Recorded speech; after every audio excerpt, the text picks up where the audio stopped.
Para los que no me conocen, me llamo Susana y al hablar de depresión, abrí la puerta para hablar de salud mental. Y hoy, con el apoyo de Archive Experts, una empresa líder en transformación empresarial, queremos transformar la idea que se tiene de la salud mental, para así transformar vidas, quizás la tuya o la de alguien que amas.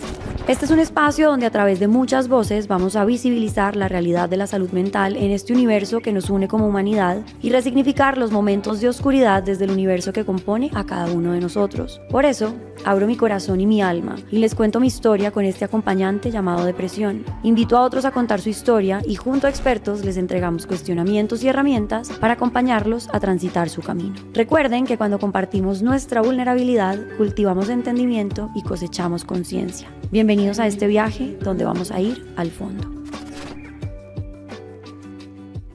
Importante, este podcast tiene fines informativos y de divulgación. La información aquí presentada no sustituye en ningún caso una consulta, evaluación o tratamiento psicológico o psiquiátrico profesional. Si experimentas síntomas o necesitas apoyo en salud mental, te recomendamos enfáticamente buscar la atención de un profesional cualificado. Seguimos en el Mes Mundial de la Salud Mental y si bien una y otra vez hemos dicho que este no es un espacio terapéutico, sí estoy yo acá para decirles que vale la pena levantar la mano y pedir ayuda y que existen plataformas como Celia, que es una plataforma líder en bienestar a nivel de Latinoamérica, para que ustedes puedan conectarse con profesionales certificados en salud mental que están en capacidad de ayudarlos, psicólogos, psiquiatras, coaches, nutricionistas. Y porque yo siempre los voy a impulsar a pedir ayuda, porque pedir ayuda es sinónimo de salud mental y sanar es un proceso, no solamente el fin. Entonces, en la descripción de este video les dejo un código de descuento para su primera terapia y el link donde pueden entrar directamente a Celia a pedir su cita. Bienvenidos otra vez a este espacio, a este viaje donde vamos a ir al fondo. Y hoy es una especie de híbrido entre ir al fondo conmigo, voy a contarles como parte de la historia que quedó faltando, de la historia que les conté en la primera temporada, y también vamos a ir al fondo para hablar de cómo el deporte es una herramienta de mentalidad, de cómo reformular muchas veces esa mentalidad hace que seamos y tengamos un desempeño mucho más amplio, grande, potente y fuerte en nuestra vida. Y ahí con eso ya les di un poco las pistas de quién está con nosotros acá el día de hoy, quién me va a acompañar a contar una historia muy especial que yo tengo de la mano de ese gran maestro que es el deporte y es Pablo Jacobsen, coach en mentalidad y alto desempeño. Creo que nadie mejor que tú para acompañarme a contar esta historia y yo creo que también entregar un montón de herramientas en relación precisamente a esto, al universo de la mente y del alto desempeño. Así que bienvenido y gracias por aceptar esta invitación. Gracias, Susi, por la invitación. Me encanta venir a hablar de deporte, de salud mental. Te admiro mucho por el reto que has enfrentado, cómo has utilizado el deporte como una herramienta para descubrir lo mejor de ti misma y feliz de poderos acompañar en este día.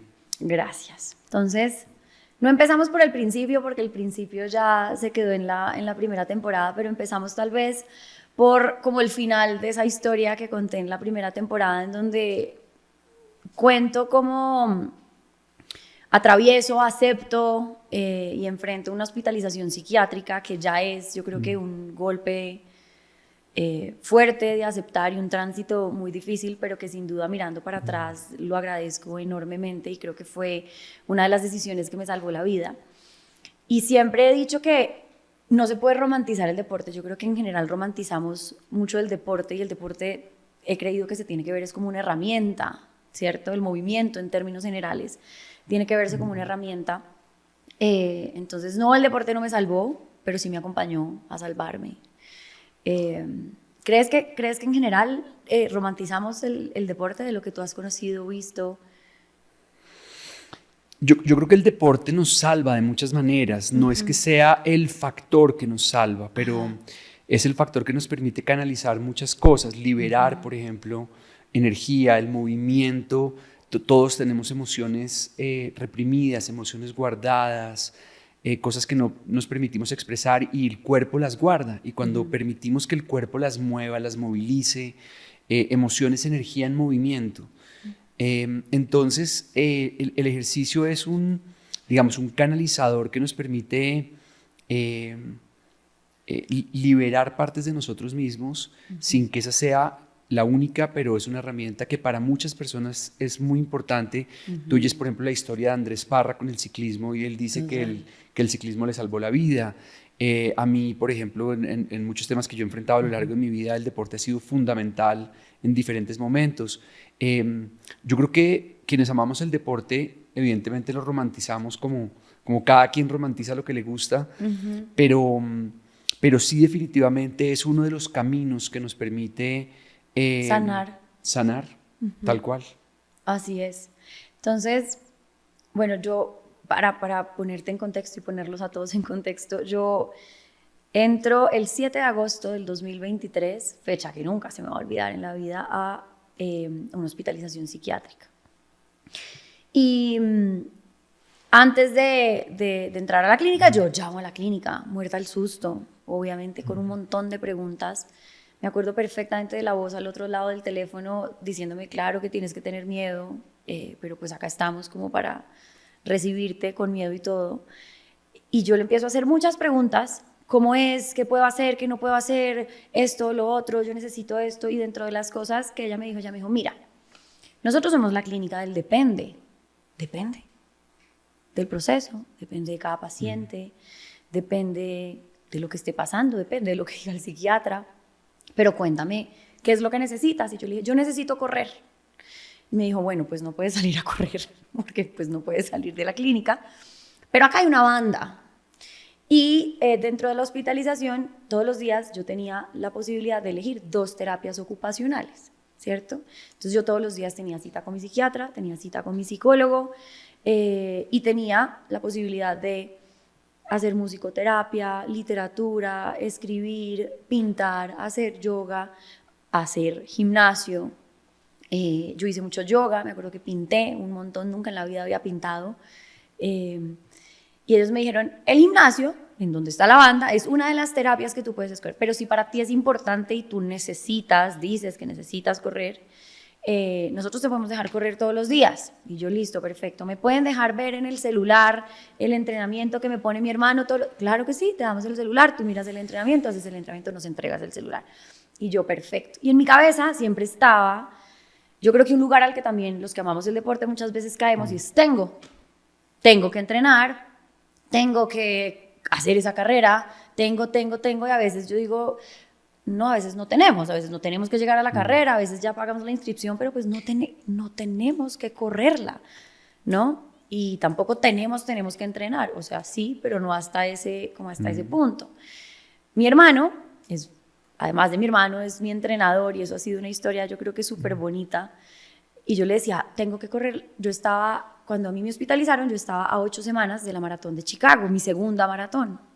Para los que han corrido una maratón, pues saben que una maratón es una carrera para la que hay que prepararse con mucha responsabilidad, disciplina, y creo que es una distancia a la que hay que tenerle un montón de respeto. Y yo tengo que cruzar la meta, tengo que correr Chicago, y mi hermano incluso semanas antes de mi hospitalización me decía, no, tú no tienes que correr Chicago, tú tienes que estar bien.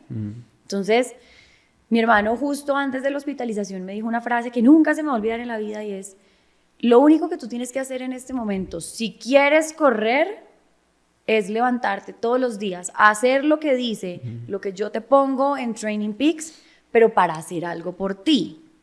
Y yo creo que ahí empezó un poco como cómo yo cambié mi relación o cómo empecé a reformular de pronto el cómo veía el deporte como una herramienta. Tú cuando piensas en las carreras que corres, Ajá. ¿tú sientes que corres hacia algo o sientes que corres de algo? Wow. Yo creo que corro por algo. Ejemplo, en Chicago yo me escribo como mensajes en las manos. No, en Chicago no me lo escribí en la mano. Eso fue en Londres, mi siguiente maratón. Me escribí, honra tu proceso. Y yo miraba el reloj, pero miraba en mi mano con un Sharpie y me lo decía, honra tu proceso. Entonces yo creo que yo corro por algo. Creo que en algún momento de la vida corrí de algo. ¿Tú corres para acercarte a una parte de ti o para alejarte de una parte de ti que no quieres ver? Yo creo que las dos. Las dos. Yo creo que sí, las dos. Sí, es probable que las dos, pero fíjate algo interesante y es que muchas veces usamos el deporte porque ligamos nuestro valor personal a un resultado. Ajá, total. Entonces decimos, yo valgo si yo cruzo esa meta y los demás cómo me van a ver a mí, y sentimos que somos valiosos para otros cuando tenemos esa historia que contar, porque si no nos sentimos un poquito vacíos. Claro, o Y si logramos el PR, o si logramos el pace, o si en Claro. Strava salió bien Tal la cual. carrera, si no, no. Tal cual. Y dejamos de escucharnos a nosotros mismos. Lo que tú hablabas del tengo. El tengo no es me escucho mi cuerpo que necesita. Hay días que nuestro cuerpo nos dice, hoy necesito descansar. Y hay días que nuestro cuerpo, y tenemos que poder distinguir cuándo es pereza y cuándo realmente nuestro cuerpo tiene que... Pero hemos perdido mucho la capacidad de escucharnos, de escuchar qué es lo que necesitamos, de preguntarnos por qué corremos, qué es lo que nos mueve.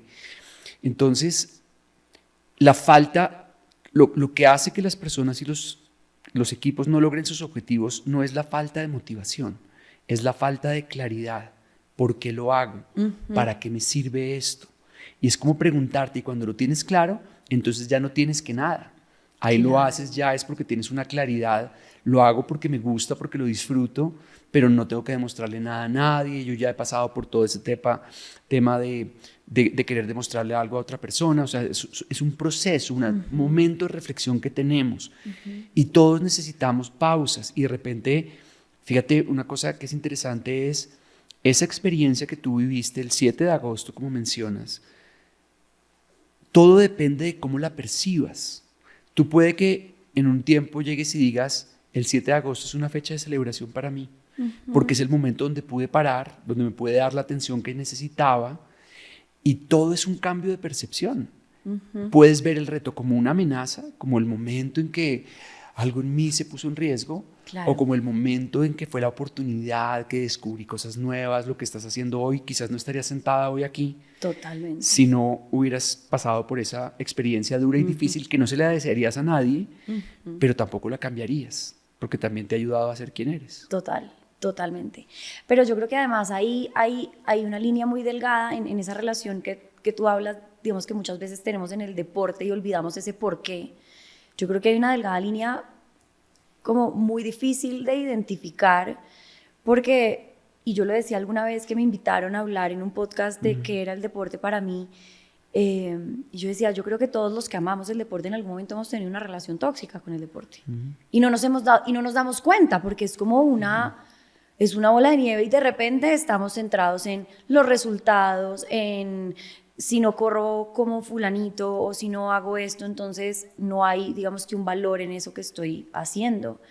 Y en mi caso personal, ahí estuve seguramente durante muchos años, y si bien creo que estaba parada desde un lugar distinto en ese momento frente al deporte, creo que esa experiencia en específico sí me ayudó mucho a volver a preguntarme por qué y para qué.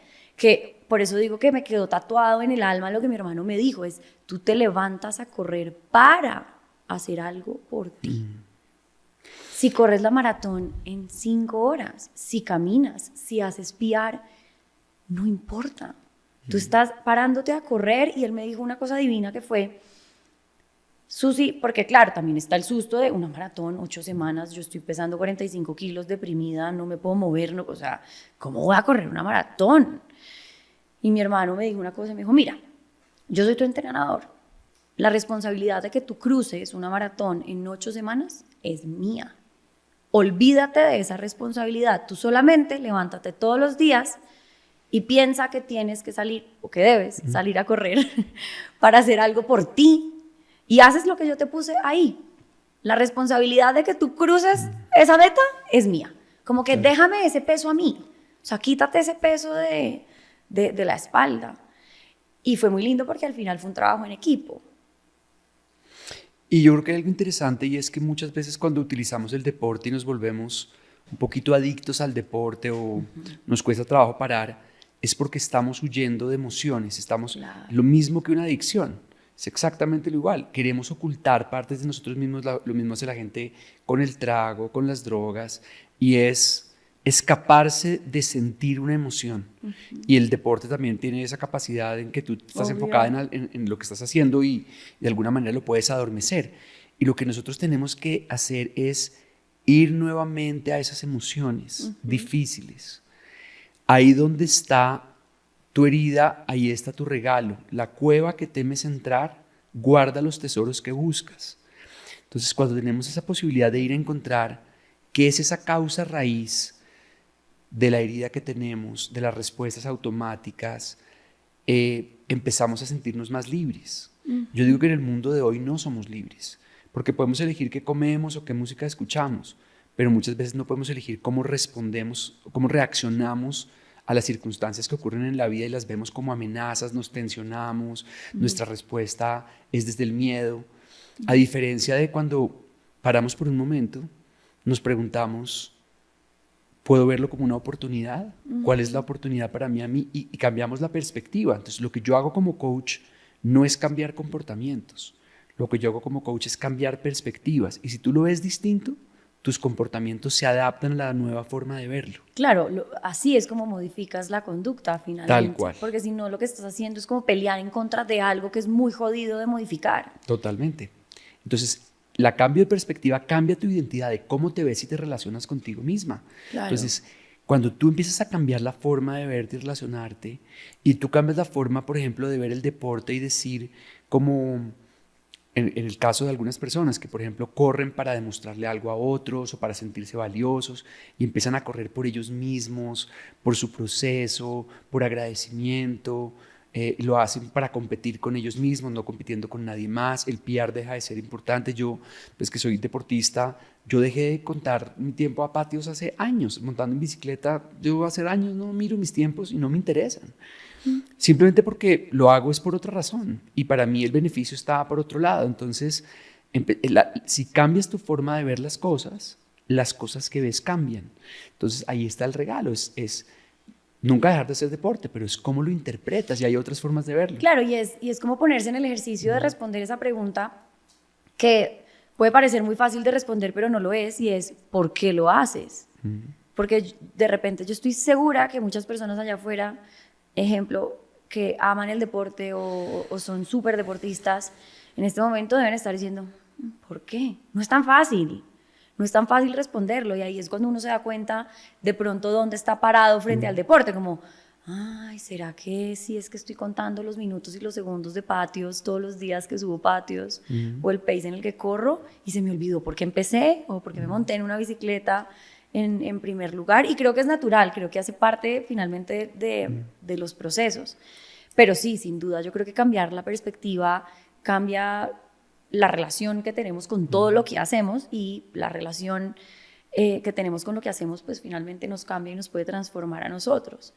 Entonces, volviendo a la historia, estaba en la clínica, bueno, ¿puedo correr? No, pues no puedes salir, pero acá hay una banda, te podemos dejar. Y bueno, yo entro a la clínica faltando 8 semanas para Chicago. Y yo solamente decía, ¿cómo va a correr? No importa, mi hermano es el responsable. Y yo decía, ¿cómo voy a hacer? Mi hermano ya me dijo que eso es responsabilidad de él, entonces yo le voy a botar esa responsabilidad a él. Él verá qué me pone a correr, cuánto me pone a correr, como que de verdad me quité ese peso de encima. Y dije, voy a correr por mí, para volverme a mover, porque una de las cosas que te arrebata la depresión es el movimiento. La depresión te paraliza en muchos sentidos. No solamente emocionales, físicos también, y pues sin duda tampoco estaba en forma, tampoco estaba saludable, estaba en los huesos, entonces pues había un montón de cosas. Es decir, como que yo veo hacia atrás y digo, si uno hace la lista de los pros y los contras que Susana tiene para ver si va a lograr o no va a lograr la maratón, y todo indicaba ya no va a cruzar esa meta, pues es muy poco probable. Entonces yo entro a la clínica. Los primeros días obviamente estoy pues muy dopada, entendiendo qué está pasando, entendiendo que estoy en un hospital psiquiátrico, y el tercer día me levanto y voy, corro media hora, no se me va a olvidar nunca, 35 minutos corrí, y al otro día me levanto feliz otra vez, bueno, voy a correr hoy, y Mauricio, que es la persona que manejaba las terapias ocupacionales, me dice, no, Susi, la banda se quemó. Y yo, bueno, ahora sí me voy a enloquecer. ¿Cómo les explico que yo tengo que correr por mi salud mental? Tengo que correr, o sea, como que es al final, ese tengo ya era como un compromiso conmigo misma, no era nada diferente a yo me quiero salvar a través de el movimiento que me gusta, que es correr. Entonces, Susi, pues sí, no, pues fin de semana, o sea, viene el técnico, pero pues no sabemos cuándo, pues puedes hacer yoga, levantar pesas, y yo, no, yo tengo que correr. Y yo soy una mujer que soluciona en la vida, y soy terca, y yo dije, bueno, la clínica en donde yo estuve queda en el Retiro, pues, en el Retiro, Antioquia. Mi familia es de Medellín, y mi papá y mi hermano tenían una banda en la casa. O sea, en la familia había 2 bandas, y yo, no, imposible que yo no me consiga una banda. Entonces yo me voy a donde la enfermera jefe, y le digo, oye, yo tengo una banda. Si yo me consigo una banda, o sea, si yo hago que la banda llegue a este hospital, ¿ustedes dejan entrar la banda? Yo se la presto al hospital, la ponemos en el gimnasio, donde ustedes me digan la ponemos. Sí, dale, claro. Nuevamente, la clínica del depende, o sea, y eso yo creo que mi historia es contada también desde un lugar muy privilegiado y lo agradezco un montón por el lugar en donde yo estaba, por la clínica en la que yo estaba. Entonces yo escribí, las primeras 72 horas de la hospitalización a ti no te dejan contactarte con nadie y no dejan que nadie te contacte. Después de las evaluaciones psiquiátricas y psicológicas pueden empezar a permitir o llamadas o incluso visitas. Mi familia no fue a visitarme sino hasta, no sé, 10 días después de mi hospitalización. Entonces yo no llevaba ni 72 horas hospitalizada y ya yo estaba buscando la banda. Entonces yo pido mi teléfono y le escribo a mi hermano, Pipe, hola. ¿Por qué me está escribiendo? Y yo, Felipe, necesito que me mandes la banda a la clínica. De luego te explico, se quemó la banda, necesito la banda. Y la historia del otro lado es muy linda porque mi mamá cuenta cómo mi hermano ese día dejó todo botado en la oficina, dejó de trabajar todo el día para conseguirse un camión a mandarme la banda y me mandó la banda. A las 4:30 de la tarde la banda estaba llegando a la clínica. La clínica me lo puso como en el edificio, es como una finca, entonces era como la casa donde estaba toda la parte como administrativa y había un balconcito. Y ahí me pusieron la banda. Y yo podía usar mi banda. Y ahí comencé a preparar mi maratón. Yo estuve más de 20 días hospitalizada y el primer día corrí 35 minutos. Y el día que mi papá me recogió cuando me dieron de alta, estaba haciendo un fondo de 2 horas y media en la banda.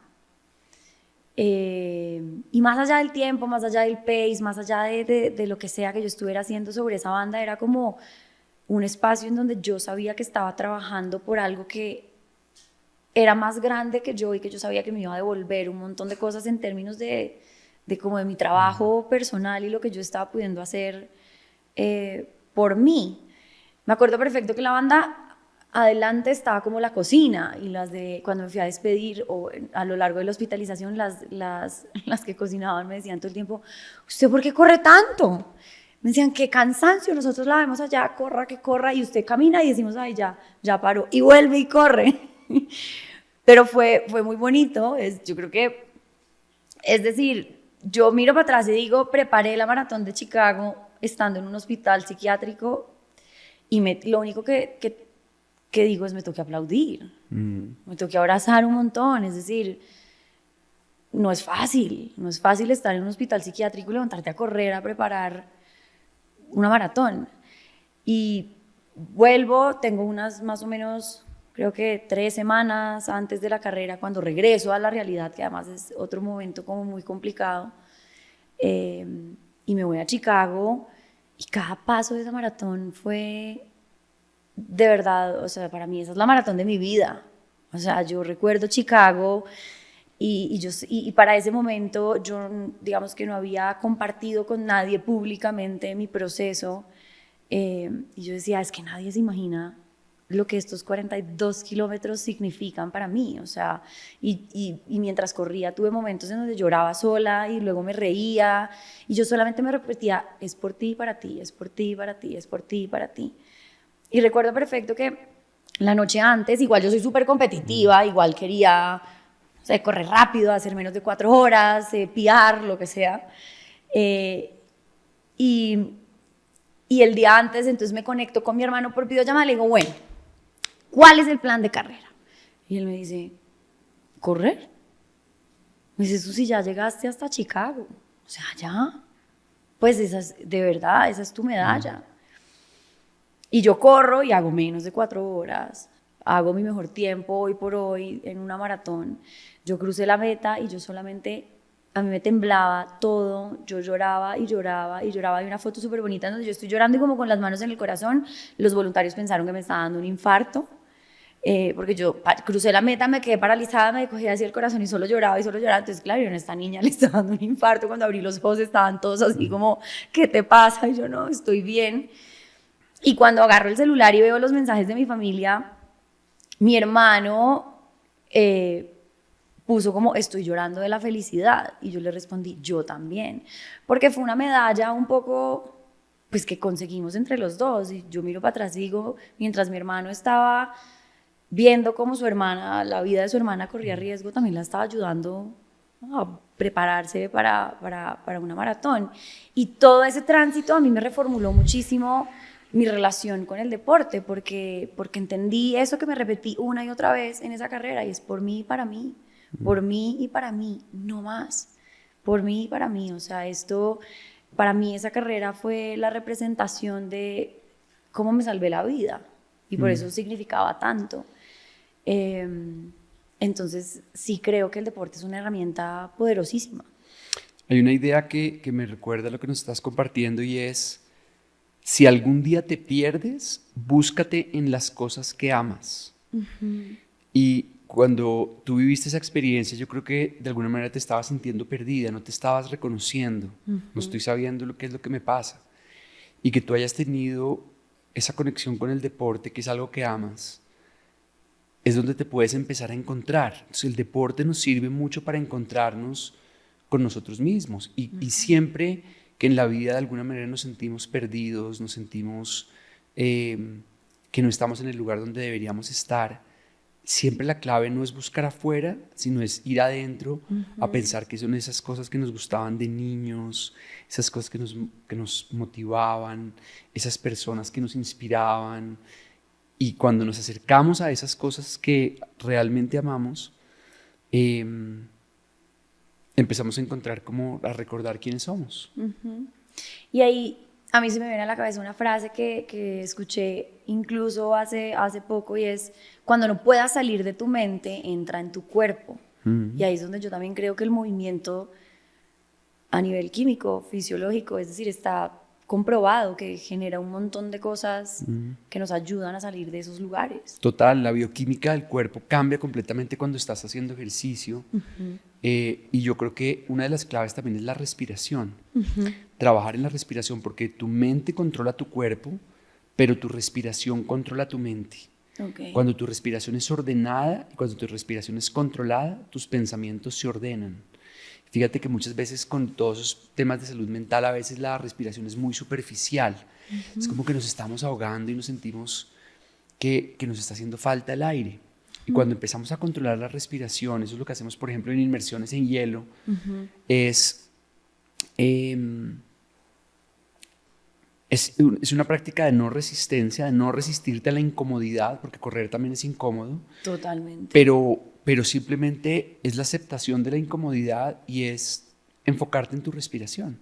Y cuando tú corres, tú te enfocas en tu respiración, tú eres muy consciente de tu respiración y puedes entrar a esos estados de fluidez de la mente, que es control sin pensamiento. La ansiedad es el pensamiento sin control. La fluidez es el control sin pensamiento. Tú haces lo que ya has practicado hacer. Y esos son los estados en los que hay 5 neurotransmisores que salen al químico de tu cuerpo. Por eso es tan adictivo el deporte, porque te sientes una sensación de bienestar. Es lo que se llama el runner's high, que es esa subida del corredor que se siente en éxtasis pues, de estar haciendo lo que hace. Hay momentos en que son de crisis, porque tú has pasado crisis en las carreras, pero cruzas cierto punto y dices, podría seguir para siempre corriendo. Entonces eso es lo bonito, es poder utilizar nuestro cuerpo, nuestra respiración para acceder a estados de nuestra mente. Podemos controlar nuestros pensamientos a través de la respiración y eso cambia toda la química de nuestro cuerpo. ¿cuáles crees tú que son como las enseñanzas o sí, tal vez puede ser como las enseñanzas más grandes que están detrás del deporte? Porque yo puedo hablar, digamos, desde mi tránsito como ser humano y como deportista aficionada, pero como coach, digamos, como qué enseñanzas esconde el deporte como herramienta. Yo creo que para mí la herramienta más importante y con la que yo más trabajo es la aceptación de la incomodidad, es buscar la incomodidad. Vivimos en un mundo donde tenemos cuartos climatizados, comida a domicilio, todo es inmediatamente y no estamos acostumbrados a enfrentar y a buscar la incomodidad, a buscar experiencias que nos reten y que nos lleven. Fíjate que las experiencias más memorables de tu vida no son echadas en un sofá viendo Netflix. Las experiencias más memorables son las que han llevado tu cuerpo, tus mente, tus emociones hasta los límites, en un esfuerzo voluntario, en que tú te pones ahí voluntariamente. Entonces, cuando tú haces la inmersión en hielo, tú te repites, tú te hablas a ti misma y te repites, estoy segura, estoy en calma, elijo estar aquí. Entonces, en medio de la crisis, tú dices, yo elegí esta carrera, yo elijo esta incomodidad, porque esta incomodidad me ayuda a sanar, me ayuda a crecer, me da autoconfianza. Entonces, ayuda a trabajar mucho el diálogo interno del deporte, ayuda a enfrentar la incomodidad. Solo al abrirnos a enfrentar lo desconocido, descubrimos lo mejor de nosotros mismos. Nosotros no desarrollamos habilidades mentales en la comodidad. Siempre las desarrollamos en experiencias que nos retan, en una conversación difícil, en escalar una montaña, en correr una maratón. Ahí es donde descubrimos quiénes somos. Y fíjate que al principio hablabas de la importancia del cambio de perspectiva. Entonces, y justo acabas de decir como yo elijo estar acá, estoy incómoda, pero yo elijo estar acá. Y es muy común que uno está corriendo en un día que, no sé, o montando en bici, o sea el deporte que sea, y uno está sufriendo porque está incómodo, porque es difícil, porque cuesta, y uno muchas veces entra en ese loop de, ¿yo por qué estoy haciendo esto? ¿Yo por qué estoy acá? ¿No? Eso pasa un montón. Es como, ¿por qué hacemos esto? ¿Por qué nos gusta sufrir? Pero estoy tan pendeja yo que me metí en esta vaina. No, es como, ¿y quién me va a correr una maratón? Yo, o sea, ¿por qué estoy en estas? Tal cual. Y fíjate que el trabajo de la mente es protegerte y es ahorrar energía. Okay. Es mantenerte siempre. Entonces la mente te habla, pero tú no eres tus pensamientos. Tú eres la que los escucha, la que los observa y la que los elige. Entonces tú puedes interrumpir a tu mente en temor y decir, este pensamiento no me sirve, ¿cómo elijo un pensamiento distinto? ¿Y cómo me hablo a mí mismo? Entonces, la base de la confianza es la voz en tu mente que nadie más escucha, es el tono y el contenido de tu diálogo interno. Cuando tú te dices a ti misma, ¿para qué estoy acá? Entonces tú puedes escuchar y dices, yo me preparé para esto. Estoy acá porque esto es lo que me gusta hacer. Y cambias y tomas el control de la conversación. No, porque fíjate que la ansiedad es la preocupación excesiva de lo que puede salir mal. La mente sin control, imaginando el peor desenlace posible. Esa es la función de la mente, pero tú la puedes interrumpir. Tú eres la que observa, tú eres la que escucha. Y cuando tomas el control de tus pensamientos, tomas el control de tu cuerpo, de tu mente, de tu rendimiento, de tu disfrute, de tu vida en general. Pero entonces hay algo que a mí me parece que es irónico frente al tema de la mente y es nuestro mejor aliado, pero al mismo tiempo es nuestro peor enemigo. Es como, la mente es la que te puede sacar incluso, por ejemplo, de una crisis frente a un tema físico, como te está doliendo, no sé, kilómetro 37, o sea, el cuerpo también quiere parar, ¿no? Es como la mente tiene la capacidad de sacarte de ahí, de hacer que lo logres. Tiene un poder inimaginable, pero la mente también te puede decir, ay no, para. Entonces es como que desde el mismo lugar estás peleando entre dos fuerzas que además son gigantes. Tú eres la llave y el candado al mismo tiempo. Ajá. Lo que sucede es que muchas veces queremos, en el mundo occidental, estamos acostumbrados a que las cosas son o blancas o negras. Claro. Y cuando vemos la experiencia humana, es una experiencia donde tenemos que poder abrazar verdades contradictorias. Entonces, parte, digamos, del trabajo de salud mental que yo creo que es importante hacer es tener momentos donde tú te aceptas, hay una aceptación radical de quién eres. Absolutamente tranquila y diciendo, mi proceso es perfecto, soy la persona que tengo que ser. Hay momentos de aceptación, hay momentos de inconformidad, de dices, yo puedo ser mejor, yo puedo crecer en estas áreas de mi vida, yo puedo hacer un mejor tiempo. No está mal querer hacer un mejor tiempo, Claro. maravilloso, pero no es todo el tiempo, no es todo el tiempo una competencia como que siempre estás persiguiendo algo, sino que hay momentos de exigencia y hay momentos de recuperación. Hay momentos de lo que aspiras a ser y hay momentos de lo que realmente eres. Y cuando sabes moverte rítmicamente, eso se llama oscilación. Entonces, moverte intencionalmente. Hoy me voy a tomar el día libre. Hoy no voy a hacer nada. Y me voy a quedar descansando y me voy a echar debajo de un árbol a mirar para el techo. Intencionalmente. Entonces, que tú tengas momentos de conexión, si quieres, con las redes y momentos de desconexión, de no estímulos externos. Entonces, eso es lo que necesitamos para poder tener ese diálogo interno, para podernos escuchar, para que tú te puedas conectar con esa polaridad femenina, que es la intuición, que es una de tus fortalezas más grandes. Porque si todo el tiempo estás con ruido exterior, tú no estás escuchando lo que la voz en tu mente te está diciendo. Entonces, es sabernos, es aceptar esas contradicciones. La mente es maravillosa precisamente por esa contradicción, porque se utiliza a sí misma para entenderse. Eso es hermoso de nuestra mente, se utiliza a sí misma para entenderse. Total. Somos el candado y la llave al mismo tiempo.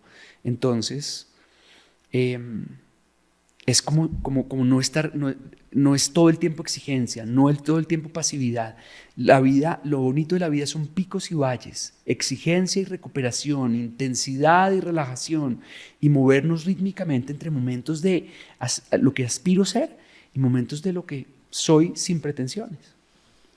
¿Cuál crees tú que es la estrategia más eficiente para quienes amamos el deporte, lo veamos constantemente o estemos en una relación con el deporte en donde lo utilizamos como herramienta y no como el cuchillo que nosotros solos nos clavamos por la espalda?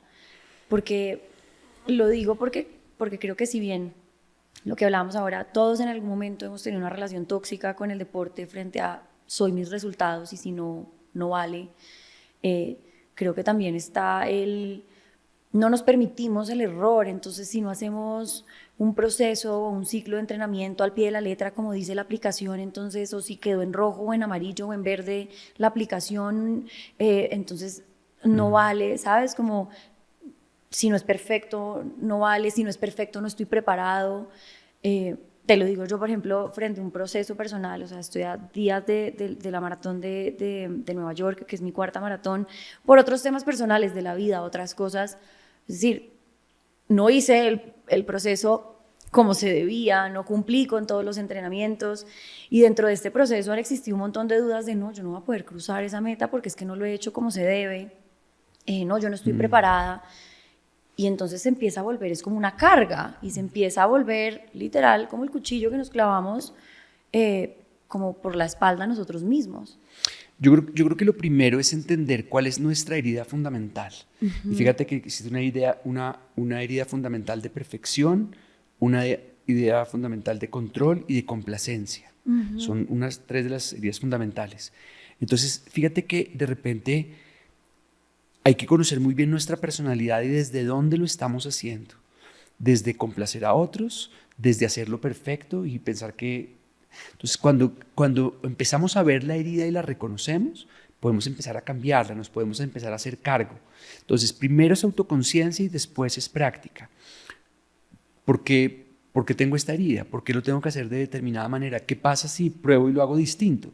¿Qué pasa si más bien escucho mi cuerpo y entonces el día que siento entreno y el día que no siento no entreno y lo hago diferente?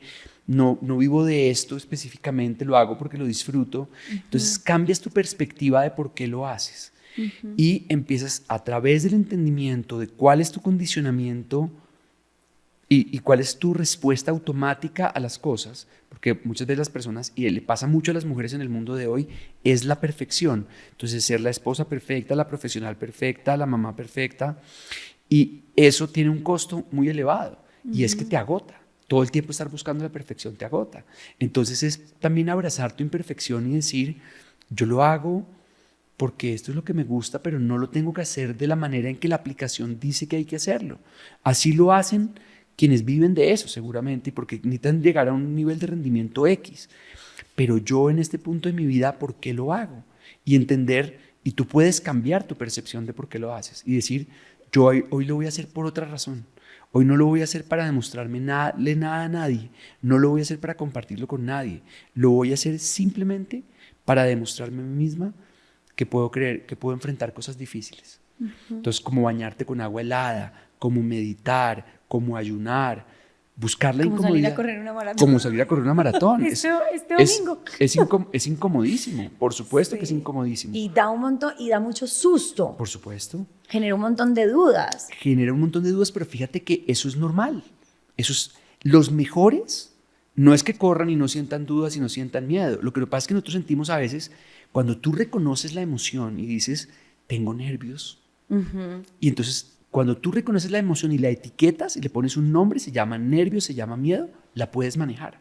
Entonces tú dices, pucha, estoy muerta de los nervios, mañana voy a correr y pues es una carrera que nunca he corrido y pues quiero hacer este tiempo. Entonces, listo. ¿Qué pasa si cambio la ilusión? Hago más grande la ilusión que los miedos. Entonces, de dejar de pensar, ¿y si mañana hace sol? ¿Y si llueve? ¿Y no? ¿Y qué tal que yo me lesione al kilómetro 3? En lugar de decir, wow, estoy en Nueva York, voy a correr esta maratón, qué cosa más bonita. ¿Qué diría la Susi de 6 años si tú le contaras, estamos paradas para salir a correr una maratón? ¿Cómo se sentiría esa niña de orgullosa de ti? Corre por esa niña que nunca dejarás de ser. Y ahí yo creo que lo lindo es que fíjate que la respuesta siempre está como en acciones muy simples. Y es, por ejemplo, ¿qué pensaría tú, Susi, tú, Pablo, tú, Juanita, tú, lo que sea de 6 años? Y nunca vamos a ese lugar, o casi nunca, pues nos cuesta. Y es simple. Es súper sencillo, es un cambio de perspectiva. Entonces, por ejemplo, tú puedes llegar a esta carrera que vas a correr y llevarte una foto tuya de 6 años y decir, mirarla a los ojos y decir, voy a correr por ti. Imagínate lo sanador que puede ser eso para ti. Claro. Es maravilloso. Entonces tú puedes elegir la forma de hacerlo. No hay una única manera. Hay que explorar cuál hace sentido para ti. Para cada uno de nosotros hace sentido de formas distintas. Y cada uno elige, todos deberíamos elegir retos que nos den vértigo. Deberíamos tener en nuestro calendario retos que nos den vértigo. Tú has sido muy buena en eso porque has elegido unas carreras y has dicho, esto me da vértigo. Hoy no estoy preparada, pero si sigo un proceso de entrenamiento, me convierto en la mujer capaz de cruzar esa meta. Y el regalo no es cruzar la meta. El regalo es el proceso. Por supuesto. Entonces, cuando uno elige incomodidad y cuando tú eliges, entonces hay una historia muy bonita y es, yo tengo un mentor que a mí me acompaña y mi mentor me dijo, ¿cuál es el reto que te da vértigo? Entonces yo me puse a pensar y dije, un Ironman. Entonces llegué emocionadísima entonces ya había averiguado con un amigo qué Ironman hacer y le dije a mi mentor, le dije, un Ironman. Y me dice, esa no es tu zona incómoda. Me dijo, esa es tu zona cómoda, tú ya has corrido grandes fondos, tú ya has corrido medias maratones, nunca va a ser cómodo correr un Ironman, pero de alguna manera esa es tu zona conocida. Claro. ¿Cuál es un reto que te da vértigo, que te va a enfrentar con tus miedos y que te va a enfrentar con algo? Entonces yo me fui a pensar y descubrí una montaña que yo escalé cuando era niño, cuando estaba chiquito en clases de karate, y dije, voy a ir a escalar una gran montaña en los Himalayas, y me fui a Nepal a escalar Manaslu, que es la 8ª montaña más alta del mundo, y elegí esa montaña porque esa montaña es inhóspita, va muy poca gente allá. El Everest es plagado de gente y Annapurnas es lleno de gente, pero Manaslu hay muy poquita gente. Entonces me fui 26 días solo a caminar entre 7 y 9 horas diarias, a estar en silencio, donde al tercer día yo lloraba de decir, ¿qué hice? ¿Qué estoy haciendo acá? ¿Qué estoy haciendo acá? Esto es durísimo, es el frío, la soledad, es horrible.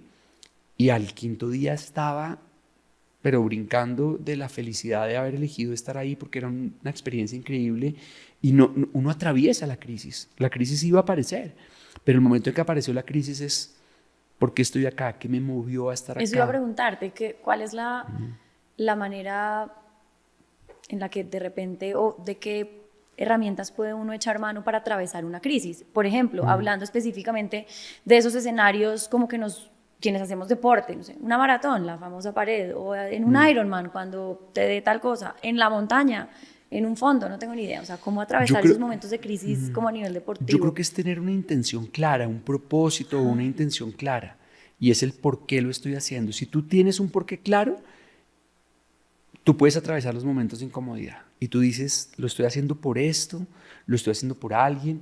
Mi mentor decía algo que a mí siempre me genera mucha risa y es, no hay nada más peligroso que subirte a un ring de boxeo con un rival que le quiere regalar una casa a la mamá.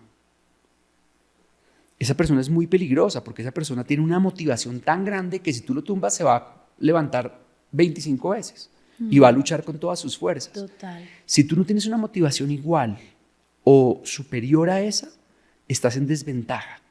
Entonces, entre todas esas personas que salen a correr una maratón, hay unas que tienen un propósito claro, que cuando llega la lluvia, que cuando llega el cansancio, que cuando llega el calambre, saben por qué lo están haciendo y su mente puede superar toda esa incomodidad. Fíjate que muchas veces esas carreras no son físicas. No, total. No son físicas. Son mucho más mentales. Son muy mentales. Entonces, si tú tienes un propósito claro, si tienes una intención y dices, yo voy a correr porque me voy a demostrar a mí misma esto, tú puedes superar cosas muy difíciles. Total, yo en algún momento en una columna que yo escribía hablaba de eso, de las motivaciones. Y yo decía, si uno tiene las motivaciones incorrectas, el resultado nunca va a llegar. O si llega, igual no te va a llenar.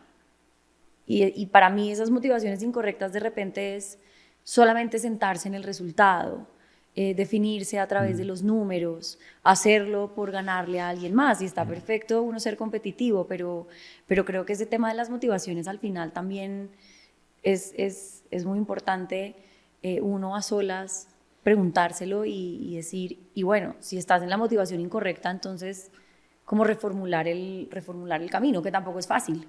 No es fácil, pero fíjate que hay algo que uno puede hacer y es un ejercicio muy sencillo de búsqueda de claridad y es hacerte 4 preguntas. 1, ¿quién soy? En profundidad, mis valores, mi propósito, mi fortaleza. ¿Qué me mueve? Lo que tú estás hablando, las motivaciones internas y externas. ¿Qué me hace? Si tienes motivos, tienes motivación y todos tenemos motivos, pero a veces no los tenemos tan claros. ¿Hacia dónde me muevo? 3, ¿qué es lo que me guía? ¿Hacia dónde me quiero mover con esto? ¿Qué quiero lograr con esto? Y 4, ¿qué creo posible ser y lograr? ¿Cuáles son las creencias limitantes que tengo? No, yo tengo una creencia que yo puedo lograr esto, pero esto sí ya es muy difícil. ¿Es eso cierto? ¿O simplemente te hace falta práctica? El temor no es la incapacidad. El temor generalmente es la inexperiencia. Y cuando no lo hemos hecho, entonces decimos, no, es que eso no se puede hacer. No, si lo practicas y si sigues un proceso, ese es el regalo del deporte, te muestra que si sigues un proceso y si entrenas de cierta forma, los resultados son una consecuencia. Nunca controlamos los resultados, nunca. El resultado no depende solo de ti, el resultado depende de muchas variables, pero el proceso sí lo controlas. Y cuando tú te enfocas en cuidar el proceso, los resultados se cuidan solos. Y eso es una lección para la vida en general. Pablo, muchísimas gracias. Creo que yo voy a volver a escuchar todo lo que acabamos de hablar y voy a tomar nota de muchas cosas muy bonitas. A mí creo que me resonó mucho una pregunta y espero que obviamente a todas las personas que están escuchando y viendo les haya resonado igual y la tengan ahí lista para ver cómo la pueden responder, y es que les da vértigo. Yo, pues para despedirnos, yo cuando decidí inscribirme a mi primera maratón, no odiaba, pero sí odiaba correr un poquito. Es decir, yo hacía triatlón y yo estaba feliz nadando, metiéndole mucho a la bici, y cada que llegaban los entrenamientos de correr era como, uy, no, qué pereza, soy mala, soy lenta, ¿para qué? Entonces cada uno alimentaba al otro. Entonces no salía porque me daba pereza, porque me daba pereza pues no mejoraba, y como no mejoraba pues yo soy mala, entonces ¿para qué? Y en varias carreras de triatlón hacía bien la natación, hacía muy bien el ciclismo y yo salía a sobrevivir en el atletismo. Yo nunca hice una distancia full y yo hoy por hoy creo que uno puede sobrevivir una media maratón, pero uno no puede sobrevivir una maratón. Creo que es una distancia que hay que tenerle, a todas las distancias hay que tenerle respeto, pero creo que la maratón sí te confronta y esa sí no la puedes sobrevivir. Entonces yo dije un día como, ¿qué tengo que correr yo para reformular mi relación con el running? Porque además yo empecé en el triatlón por el running, entonces yo decía, no puede ser que yo esté en esta relación tóxica con el running si finalmente como que por ahí me llegó a mí otra vez la conexión con el deporte después de muchos años. Y yo me hice esa pregunta, creo, sin saberlo. Yo dije, ¿qué me va a obligar realmente? ¿Qué me va a hacer comprometerme? Y yo, algo que me dé miedo. ¿Qué me da miedo? Una maratón.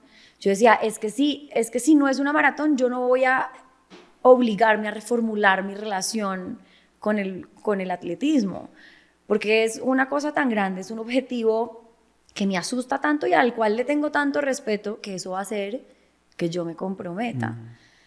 Y ahí me enamoré de correr, pero desde ese porqué y desde ese principio, y ahí empecé a correr maratones, y ahí fui dejando como el triatlón a un lado, y desde entonces correr, pues sí, me ha salvado muchas veces. Me salvó de una tusa cuando corrí Berlín, me salvó la vida en un hospital mental cuando fui a correr Chicago, y me ha salvado de crisis más pequeñas, pero me ha salvado cuando corrí Londres y ahorita que voy para Nueva York. Pero sí, yo sí creo que a uno el deporte lo acompaña a salvarse. Es un cambio de percepción de decir, no me gusta el running, a decir, esto es lo que hago y esto es lo que me gusta. Es un cambio de percepción. Y ahí, si cambias la percepción, cambias tu comportamiento. Y es un regalo que uno se da. Es un regalo para uno, literalmente. Pablo, muchísimas gracias por acompañarme a compartir como este gran pedacito de mi historia y por entregarnos tantas cosas en esta conversación. A ti, gracias por la invitación. Un abrazo para todos.